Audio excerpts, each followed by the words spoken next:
আমার প্রিয় মুসলমান ভাইয়েরা, আম্মা জান আয়েশা রাদিয়াল্লাহু তাআলা আনহার এই ছোট্ট ঘরটাকে কেন্দ্র করে আল্লাহ রাব্বুল আলামিন এই সূরাতুল হুজুরাত নাযিল করেছেন। এই ঘরের মধ্যে আল্লাহর হাবিবের ইন্তেকাল হয়েছে।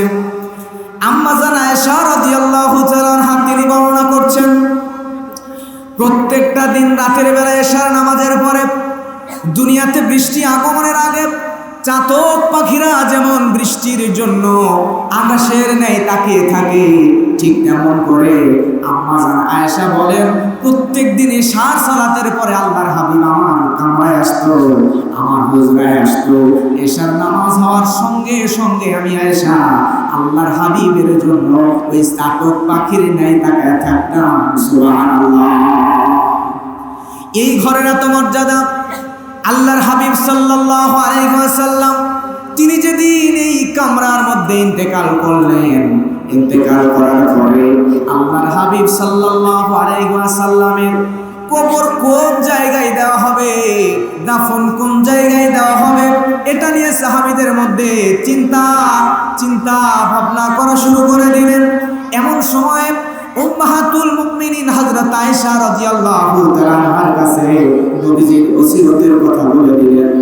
আম্মা জান আয়েশা বললেন, আল্লাহর হাবিব আমার কাছে ওসিয়ত করে গিয়েছেন তাকে যেন আমার ঘরের মধ্যে দাফন করানো হয়।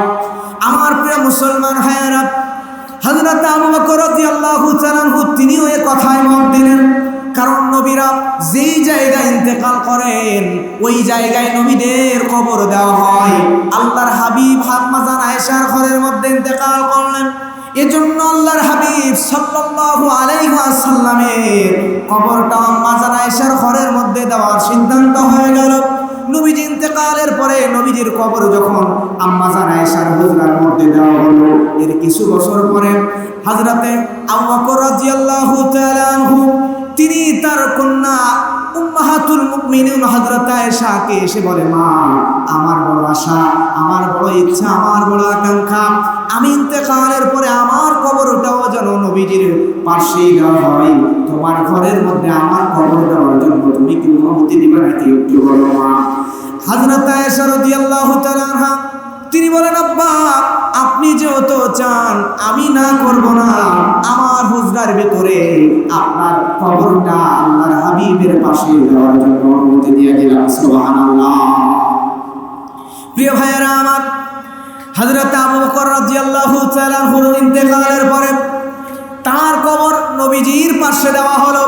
এরপরে হযরত ওমর যখন আমিরুল মুমিনিন হযরত ওমর রাদিয়াল্লাহু তাআলা আনহু তিনি এবারে উম্মাহাতুল মুমিনিন হযরত আয়েশার কাছে গিয়ে বলে, মা আয়েশা, আমার জীবনে বড় আশা, আমি আপনার কাছে জানতে চাই, আমার ইন্তেকালের পরে নবীজির পাশে আপনার পিতা হযরত আবু বকরের পাশে নবীজির পায়ের দিকে আমার একটু কবর দেওয়ার জায়গা হবে কিনা একটু বলে।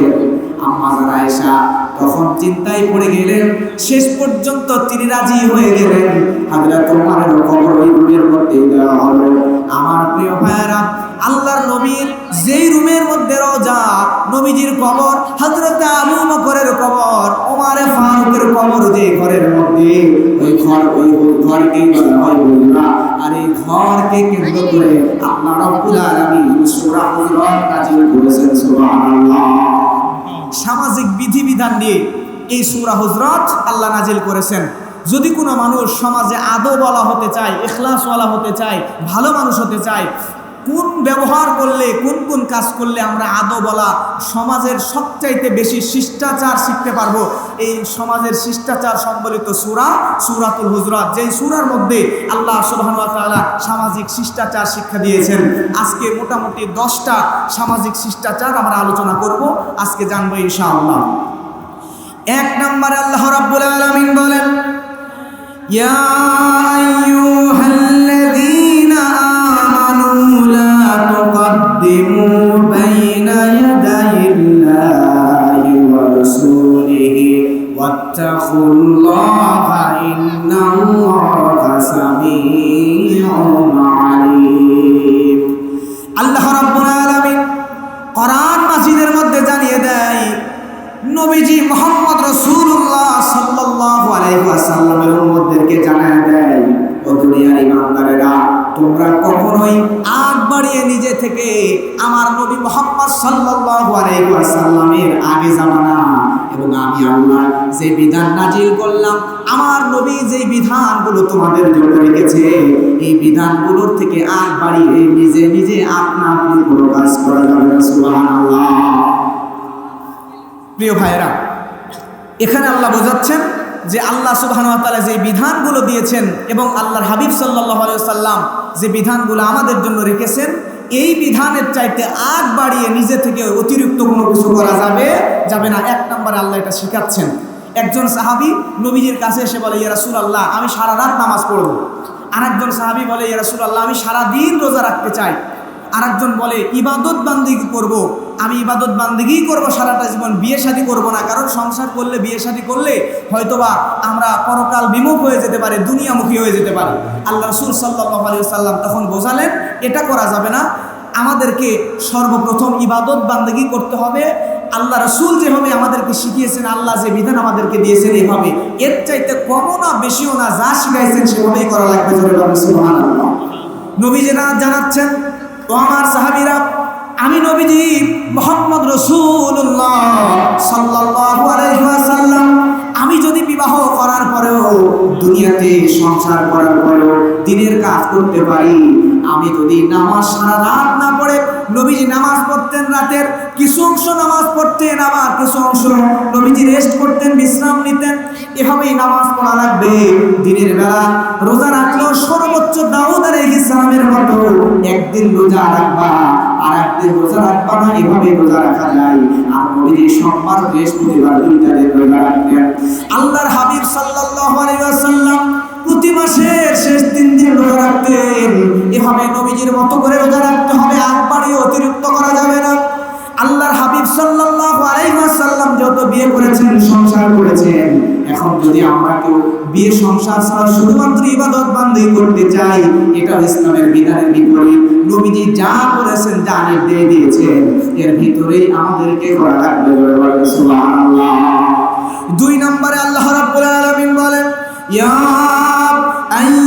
আইয়ুহাল্লাযীনা আমানু লা তারফাউ আসওয়াতাকুম ফাওকা সাওতিন নাবিয়্যি ওয়া লা তাজহারু লাহু বিল কওলি কাজাহরি বা'দিকুম লিবা'দ তাহবাতা আমালুকুম ওয়া আনতুম লা তাশউরুন।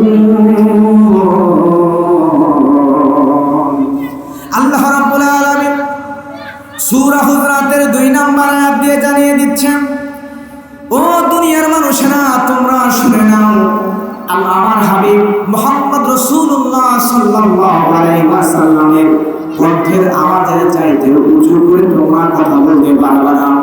নবীজির কণ্ঠের আওয়াজের চাইতে উঁচু করে যদি তোমরা কণ্ঠ দিই, তাহলে আমি আল্লাহ রাব্বুল আলামিন তোমাদের জীবনের সমস্ত আমলগুলোকে নিষ্ফল করে দিব। সুবহানাল্লাহ। আমার ভাইয়ের আয়াতটা নাজিল করা হলো কেন? সূরা হুজরাতের 2 নম্বর আয়াত নাজিল করার কারণ হলো, আল্লাহ রাব্বুল আলামিন কেন নাজিল করলেন? কারণ হলো, বনি তামিম গোত্রের একজন ব্যক্তি মসজিদে নববীর মধ্যে আল্লাহর নবী সাল্লাল্লাহু আলাইহি ওয়াসাল্লামের কাছে আসলেন। আল্লাহর হাবিব সাল্লাল্লাহু আলাইহি ওয়াসাল্লামের কাছে এসে নবীজির কাছে বলেন, ইয়া রাসূলুল্লাহ, ইয়া হাবিবাল্লাহ, আপনি আমাদের বনি তামিম গোত্রের জন্য একজন নেতা বানিয়ে দেন। একজন নেতা বানিয়ে দেওয়ার কথা যখন বলা হলো, আল্লাহর হাবিব তখন সামনে বসা, হযরত আবু বকর, হযরত ওমর, আরো সাহাবীরা সামনে বসা। নবীজি আবু বকরকে ইঙ্গিত করে বললেন, রে আবু বকর, তুমি একটু বলো বনি তামিম গোত্রের জন্য কাকে নেতা বানানো যায়? হযরত আবু বকর বললেন, ইয়া রাসূলুল্লাহ, বনি মাবেদ গোত্রের জন্য ইবনে মাবেদকে বনি তামিম গোত্রের জন্য নেতা বানানো হোক। হযরত ওমর বললেন, ইয়া রাসূলুল্লাহ সাল্লাল্লাহু আলাইহি ওয়াসাল্লাম, ইবনে মাবেদ নয়, বরং আমি বলি কি, আকরা ইবনে হাবিবকে আপনি বনি তামিম গোত্রের নেতা বানাতে পারেন। আকরা ইবনে হাবিবকে নেতা বানালে ইবনে মাবেদের থেকে ভালো হবে। এমত অবস্থায় হযরত আবু বকর, হযরত ওমর রাদিয়াল্লাহু তাআলা আনহু, ওনারা দুজনেই মেজাজের ভারসাম্য একটুখানি এমন সময় তাদের আওয়াজ, কথোপকথনের আওয়াজ, চিৎকার চেঁচামেচিগুলা একটু বেশি হয়ে গেল। আল্লাহর হাবিব তখন চুপ করে বসে আছেন। নবীজির কণ্ঠের উপরে কণ্ঠ যাওয়ার কারণে আরশের মালিক আল্লাহর এটা শুনতে হলো না। আল্লাহ রাব্বুল আলামিন সঙ্গে সঙ্গে জানিয়ে দেয়, ইয়া আইয়ুহাল্লাযীনা আমানু লা তারফাউ আসওয়াতাকুম ফাওকা সাওতিন নবী।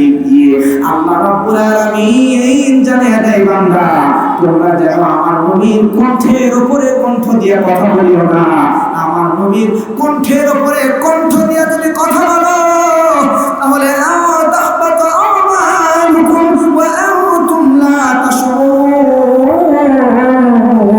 আমার নবীর কণ্ঠের উপর দিয়ে কথা যদি কণ্ঠের উপরে উঠে যায়, আমি আল্লাহ রাব্বুল আলামিন তাহলে তোমাদের জিন্দেগীর সমস্ত আমলগুলোকে নিষ্ফল বানায় দিব। প্রিয় ভাইরা, এজন্য আল্লাহর হাবিব সাল্লাল্লাহু আলাইহি ওয়াসাল্লাম সাহাবীদের মধ্যে সবচেয়ে সম্মানিত ছিলেন। বিধায় নবীজির কণ্ঠের উপরে কণ্ঠ দিয়া আওয়াজ করতে, আল্লাহর হাবিব সাল্লাল্লাহু আলাইহি ওয়াসাল্লামের কণ্ঠের উপরে কণ্ঠ তুলতে আল্লাহ সুবহানাহু ওয়া তাআলা নিষেধ করেছেন। সুবহানাল্লাহ। এই আয়াত নাযিল হওয়ার পরে আরেকজন সাহাবী সাবিত ইবনে কায়েস, এই সাহাবী মনে করলো, অনেক সাহাবী সামনে ছিল, সাবিত ইবনে কায়েস মনে করলো আল্লাহ মনে হয় আমাকে উদ্দেশ্য করে এই আয়াত নাযিল করেছেন, কারণ আমারও তো কণ্ঠ বের হয়েছিল। লোকটা বাড়ির মধ্যে চলে গেছে। যাওয়ার পর সাহাবী খাওয়া দাওয়া সব শেষ ছেড়ে দিয়েছে। নবীর দরবারেও আসে না, বাসা থেকে বের হয় না, শুধু কান্নাকাটি করে। নবীর দরবারে যায়, আমি নবীর কণ্ঠের উপরে কণ্ঠ তুলছি, তার মানে মনে হয় আল্লাহ সুবহানাহু ওয়া তাআলা আমার জীবনের সব আমল নিষ্ফল করে দিয়েছে। নবীর কাছে যখন খবর আসলো, আল্লাহর হাবিব বললেন, যাও তোমরা যায়া এই সাবিত ইবনে কায়েসকে ডাক দাও। তার জন্য আয়াত নাযিল হয় নাই। সাবিত ইবনে কায়েসকে ডাকা হলো, তাকে ঘটনাটা শোনানো হলো। সাবিত ইবনে কায়েস এই কথা শোনার পরে দৌড়ায় জিহাদের ময়দানে গিয়া জিহাদ করতে করতে শহীদ হয়ে আল্লাহর জান্নাতে চলে গেছে। সুবহানাল্লাহ। আমার প্রিয় ভাইয়েরা, তার মানে হলো আল্লাহর হাবিবের কণ্ঠের উপরে কণ্ঠ দিয়ে কথা বলা যাবে না। আল্লাহ রাব্বুল আলামিন সূরা হুজরাতের 4 নম্বর আয়াতে বলেন, ইন্নাল্লাযীনা ইউনাদুনাকা মিন ওয়ারাইল হুজুরাতি আকসারুহুম লা ইয়াখিলুন। আল্লাহ রাব্বুল আলামিন আয়াত দিয়ে জানিয়ে দিচ্ছেন, যারা ঘরের বাহির হইতে তোমাকে উচ্চ স্বরে ডাকে তাদের অধিকাংশই নির্বোধ। এই আয়াতটা নাজিল হওয়ার কারণ হলো আল্লাহর হাবিব সাল্লাল্লাহু আলাইহি ওয়াসাল্লাম তিনি বাড়িতে দুপুর বেলায় একটু গাইলুলা করতেছিলেন, একটু রেস্ট করতেছিলেন, বিশ্রাম করছিলেন। এমন সময় আরবের বেদুইন যে শিষ্টাচার বোঝে না, আদব বোঝে না, কার সাথে কেমন ব্যবহার করা লাগে জানে না, এই লোকটা নবীজির বাড়ির গেটের সামনে দাঁড়ায় আল্লাহর নবীকে ডাকতেছে, ইয়া মুহাম্মদ, এমন ভাবে ডাকতেছে, এই ডাকাডাকি আল্লাহর কাছে পছন্দ হলো না। আল্লাহ আয়াত নাযিল করে জানিয়ে দিলেন, নবীজিকে যারা বাইরে থেকে উচ্চ স্বরে উচ্চ আওয়াজে ডাকে তারা আসলে নির্ভর, তারা হলো গাধা। প্রিয় ভাইরা আমার, আল্লাহ রাব্বুল আলামিন পরের আয়াতে সুন্দর করে বলছেন, ওয়ালাউ আন্নাহুম সাবারু হাত্তা তাখরুজা ইলাইহিম লাকানা খায়রাল লাহুম ওয়াল্লাহু গফুরুর রহিম। আল্লাহ রাব্বুল আলামিন জানিয়ে দিচ্ছেন, নবীজি বের হওয়া পর্যন্ত উচ্চ স্বরে ডাকাডাকি না করে চুপচাপ যদি তারা বাড়ির সামনে দাঁড়ায় থাকতো, ধৈর্য ধারণ করতো, তাহলে এটাই তাদের জন্য উত্তম হইতো। সুবহানাল্লাহ। আমরা যখন বাড়িতে থাকি আমাদেরকেও প্রতিবেশী অথবা অনেক মানুষ আছে তারা ডাকাডাকি করতে আসে, ডাকতে আসলে অধৈর্য হয়ে যায়, চিৎকার চেঁচামেচি দিয়ে ডাকে। আসলে প্রত্যেকেই তো একটা মানুষ। আপনি একজনের বাড়িতে গেছেন, যাওয়ার পরে তাকে ডাকতেছেন, সে গোসল করা লাগতে পারে, অজু করা লাগতে পারে, কাপড় চোপড় পরিধান করা লাগতে পারে, তারপর না ডাকে সাড়া দেবে। এখন যদি একবার ডাক দেওয়ার পরে জোরে জোরে আওয়াজ করে ডাকেন, যাকে ডাকতেছেন সে তো বিব্রত বোধ হবে। এজন্য উচ্চ স্বরে উচ্চ আওয়াজ দিয়ে চিল্লায় চিল্লায় না ডেকে ভদ্রভাবে একটু ধীর স্বভাবে ডাক দিয়ে তারপরে একটু ধৈর্য ধরবেন, অপেক্ষা করবেন, এটাই আল্লাহ শিখাচ্ছেন।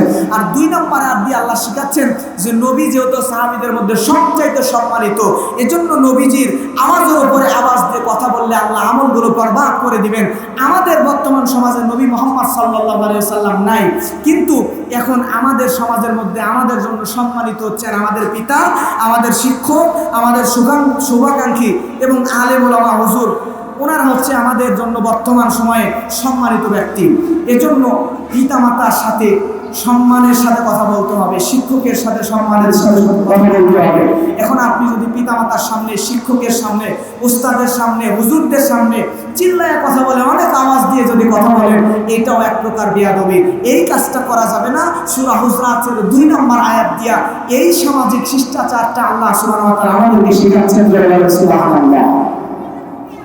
আমার ভাইয়েরা লক্ষ্য করেন, 3 নম্বর আয়াত দিয়ে 3 নম্বর নির্দেশনা আল্লাহ রাব্বুল আলামিন সূরা হুজরাতের 6 নম্বর আয়াতের মধ্যে আল্লাহ রাব্বুল আলামিন বলেন, ইয়া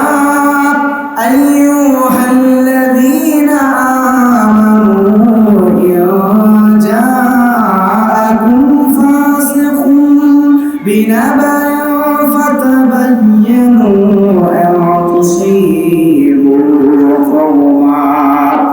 আল্লাহ রাব্বুল আলামিন বলেন, হে মুমিনগণ, তোমাদের কাছে কোনো ফাসিক যদি কোনো খবর নিয়ে আসে, যদি কোনো মিথ্যাবাদী তোমাদের কাছে যদি কোনো খবর নিয়ে আসে, তাহলে ওই খবরটা তোমরা যাচাই বাছাই না করে বিশ্বাস করবে না। আল্লাহু আকবার। আজকে আমাদের কাছে স্মার্টফোন আছে, ফেসবুকের মধ্যে, ইউটিউবের মধ্যে, টিকটকের মধ্যে, টুইটারের মধ্যে, ভাইবারের মধ্যে, টেলিগ্রামের মধ্যে যেই খবরগুলো আমাদের সামনে চলে আসে আমরা যাচাই বাছাই করি না। শুধুমাত্র এমন কিছু মানুষ সমাজের মধ্যে আছে, ফেসবুকে যা পায় কপি করে আর পোস্ট করে দেয়। এই সমস্ত মানুষগুলোকে আল্লাহ রাব্বুল আলামিন জানায় দেয়, বান্দা তোমরা ফাসিকদের কাছে থেকে আসা খবরগুলো যাচাই বাছাই করা ছাড়া তোমরা মানুষের সামনে বিশ্বাস করো না, ছড়িয়ে দিও না। এজন্য ফেসবুকে একটা পোস্ট শেয়ার করার আগে আমাদের এই বিষয়টা মাথায় আনা লাগবে। আমার ভাইয়ারা লক্ষ্য করেন, একটা আল্লাহ রাব্বুল আলামিন কেন নাজিল করলেন?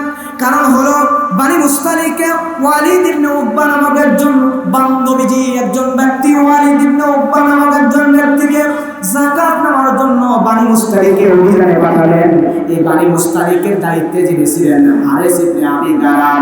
এই হারিস ইবনে আবি দারারের কাছে যাকাতের সম্পদ নেওয়ার জন্য নবীজি পাঠালেন। পাঠানোর পরে ওয়ালিদ ইবনে উকবা দূর থেকে লক্ষ্য করে দেখতেছে বানি মুস্তালিকের মানুষেরা তরবারি নিয়ে, ঢাল তলোয়ার নিয়ে, সুসজ্জিত সেনাবাহিনী নিয়ে দাঁড়িয়ে আছে নবীজিকে সম্পদ দেওয়ার জন্য, যাকাতের অর্থ দেওয়ার জন্য।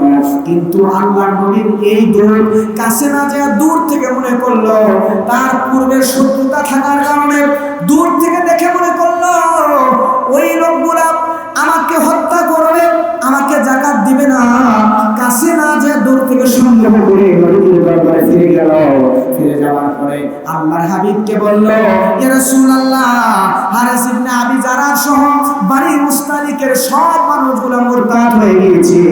মুরতাদ হয়ে যাওয়ার কারণে ওই মানুষগুলো আমাকে যাকাত দেয় নাই, যাকাত দিতে অস্বীকৃতি দিয়ে জ্ঞাপন করেছে। শুধু অস্বীকৃতি জ্ঞাপন করে নাই, বড়কে হত্যা করার জন্য উদ্যত হয়েছে। নবীজি রাগান্বিত হয়ে গেলেন। আল্লাহর নবী খালিদ ইবনে ওয়ালিদকে বললেন, যাও সুসজ্জিত সেনাবাহিনী অভিযান চালাও, বানি মুস্তালিককে ধ্বংস করে ফেলার জন্য। নবী যখন অভিযানে পাঠাবেন, এমন সময় আল্লাহ রাব্বুল আলামিন সূরা হুজরাতের মধ্যে আয়াত নাজিল করে দিয়ে জানিয়ে দেয়, আল্লাহ বলছেন, ইয়া আইয়ুহাল্লাযীনা আমানু জাআকুম ফাসিকুম বিনাবাইন ফাতাবায়্যানু আন তুসীবু কওমা। আল্লাহ জানিয়ে দেয়, ও নবী, ও দুনিয়ার ইমানদারেরা, তোমরা কোন ফাসিকের কাছ থেকে পাওয়া খবরগুলো যাচাই বাছাই না করে, না জেনে না শুনে শোনার সাথে সাথে অ্যাকশন নিবা না। জোরে জোরে বলেন সুবহানাল্লাহ। একজন আপনারা বলছে বাইরে থেকে যে আপনার ছেলে অমুক জায়গায় যে অমুক একটা বাজে কাজ করছে, আপনি বাসায় চলে আসছেন, আসার পরে আপনার ছেলের ধরে বেদম পিটানো শুরু করছেন। আসলে আপনার ছেলে কাজটা করে নাই, যে খবর দিছে সে হলো ফাসিক। এই জন্য যাচাই বাছাই ছাড়া ফাসিকের কোনো খবর যাচাই বাছাই ছাড়া আল্লাহ কোরআনে সূরা হুজরাতের আয়াত দিয়ে নিষেধ করলেন, বান্দা যাচাই বাছাই ছাড়া যা পাবা তাই শেয়ার করবে না, যা পাবা তাই বিশ্বাস করে মানুষের মধ্যে ছড়ায় দিবে না। সুবহানাল্লাহ। আমার ভাইরা লক্ষ্য করেন, এজন্য মিথ্যাবাদীর খবরগুলোকে যাচাই বাছাই ছাড়া বিশ্বাস করা যাবে না। আল্লাহ রাব্বুল আলামিন 4 নম্বর সামাজিক শিষ্টাচার শিক্ষা দিচ্ছেন। আল্লাহ বলেন, ওয়া ইন তাইফাতানি মিনাল মুমিনিনা ফাতাতালু ফাসলিহু বাইনাহুমা। আল্লাহ রাব্বুল আলামিন আয়াত দিয়ে জানিয়ে দিচ্ছেন, ও ঈমানদারেরা, ওয়া ইন তাইফাতানি মিনাল মুমিনিনা ফাতাতালু ফাসলিহু বাইনাহুমা।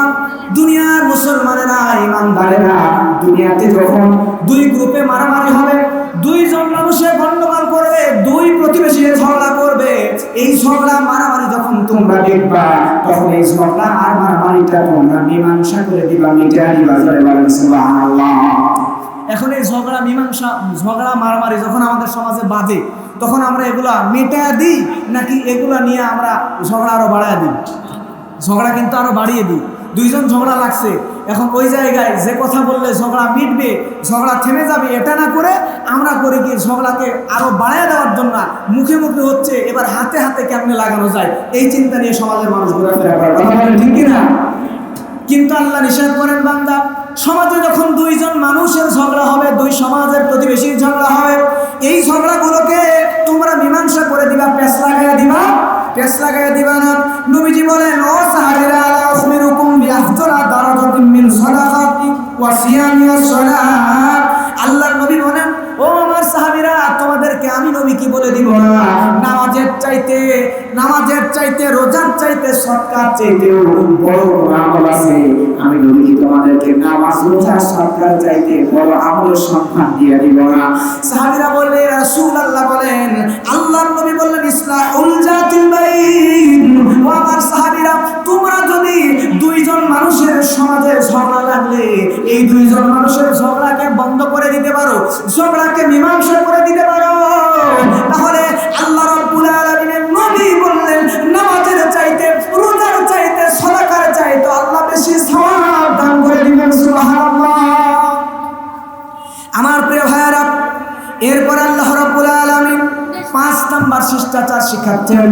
সূরা হুজরাতের মধ্যে আল্লাহ বলেন, ইয়া আইয়ুহাল্লাযীনা লা ইয়াসখারু কওমুম মিন কওমিন আসা আইয়াকুনু খায়রাম মিনহুম।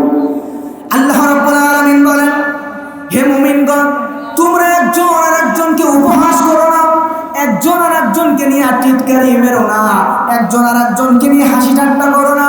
কারণ আপনি যাকে নিয়ে উপহাস করবেন, যাকে নিয়ে হাসি ঠাট্টা করবেন, আল্লাহ রাব্বুল আলামিন তাকে আপনার চাইতে বেশি সম্মানিত করতে পারেন। সুবহানাল্লাহ। আমার প্রিয় ভাইরা, সমাজের মধ্যে কালো মানুষ আছে, আমরা কালো মানুষকে নিয়ে টিটকারি মারি। সমাজের মধ্যে কোনো মানুষ কানে কম শুনলে তাকে আমরা ঠসা বলি। সমাজে কোনো মানুষ হাঁটতে ঠিক মতো না পারলে তারে আমরা ন্যাংরা বলি। কানা বলে, ঠসা বলে, ন্যাংরা বলে কাউকে কটাক্ষ করা যাবে না, উপহাস করা যাবে না। কারণ দুনিয়াতে 3 জন মানুষ ছিল যারা হলো ব্ল্যাক ডায়মন্ড। একজন হযরতে লোকমান, আরেকজন হযরতে লোকমান আলাইহিস সালাম, আরেকজন হলো হযরতে বেলাল, আরেকজন হযরত ওমরের গোলাম নাহজা। এই 3 জন হলো ব্ল্যাক ডায়মন্ড। এই 3 জনকে আল্লাহ রাব্বুল আলামিন এমন সম্মান দান করেছেন, তারা দুনিয়াতে আল্লাহ রাব্বুল আলামিনের জান্নাতের সুসংবাদ সার্টিফিকেট পেয়ে গিয়েছিল। সুবহানাল্লাহ। আমার ভাইয়েরা লক্ষ্য করেন, এখানে মুসনাদে আহমদের হাদিসের মধ্যে আসছে, আম্মা জান আয়েশা রাদিয়াল্লাহু তাআলা আনহা, তিনি নবীজির সামনে পাশে দাঁড়ানো। এমন সময় জৈনক একজন মহিলা নবীজির পাশে আগমন করলেন। এমন সময় আম্মা জান আয়েশা ওই মহিলাকে ইন্টিগ্রেট কইরা, ওই মহিলাকে লক্ষ্য করে নবীজিকে বলে, ইয়া রাসূলুল্লাহ, এই যে দেখতেছেন, এভাবে বলতেছি, ইয়া রাসূলুল্লাহ, ইশারা করে বোঝাচ্ছেন মহিলাটা একটু খাটো। আম্মা জান আয়েশা রাদিয়াল্লাহু তাআলা, তিনি একটু লম্বা প্রকৃতির ছিলেন, কিন্তু এভাবে ইশারা করার কারণে নবী সাল্লাল্লাহু আলাইহি ওয়াসাল্লাম সঙ্গে সঙ্গে বলে, আয়েশা চুপ করো, তুমি এখনই যে কাজটা করলা, ইশারাই হলো, ইঙ্গিতে হলো, এটা হলো গীবত, আল্লাহর কাছে তওবা করতে হবে। সুবহানাল্লাহ। শুধু তাই নয়, আর একদিন আল্লাহর নবীর স্ত্রী আম্মা জান সাফিয়া রাদিয়াল্লাহু তাআলা আনহা, সাফিয়া রাদিয়াল্লাহু তাআলা আনহাকে নিয়ে আম্মা জান আয়েশা বুঝতে পারেন না, ছোট্ট মানুষ, শুধু বোঝানোর জন্য বলছে। আম্মা জান সাফিয়া আম্মা জান আয়েশার চাইতে একটু খাটো প্রকৃতির ছিলেন। আম্মা জান আয়েশা একদিন হযরতে সাফিয়াকে দেখা ইশারা করতেছেন, একটু মোটার কারণে নবীকে বলে, রাসূলুল্লাহ এরকম বলে, আপনার স্ত্রী সাফিয়া একটু মোটা প্রকৃতির, একটু খাটো, আমি তো অনেক লম্বা, এটা বোঝাইতে যাচ্ছেন। সঙ্গে সঙ্গে আল্লাহর নবী বললেন, ও আয়েশা, নবী বললেন, লাকাদ কুলতি কালিমা লা মুজিজাত বিমাইল বাহরি লা মাজাজাতু, তোমার এই কথা আমার আল্লাহ সমুদ্রের যেই বিশাল পানি দিয়েছেন, আয়েশা তুমি এখনই সাফিয়াকে নিয়ে যেই কথা বললা, যদি সমুদ্রের পানির মধ্যে তোমার এই গীবতটাকে, এই কথাকে সরায় দেওয়া হয়, তাহলে তোমার এই কথাটা লাহু আসখালু ফিল মিজান, তোমার এই কথাটা পুরো সমুদ্রের পানিকে বিষাক্ত করে দিতে পারে। বলেন আল্লাহু আকবার।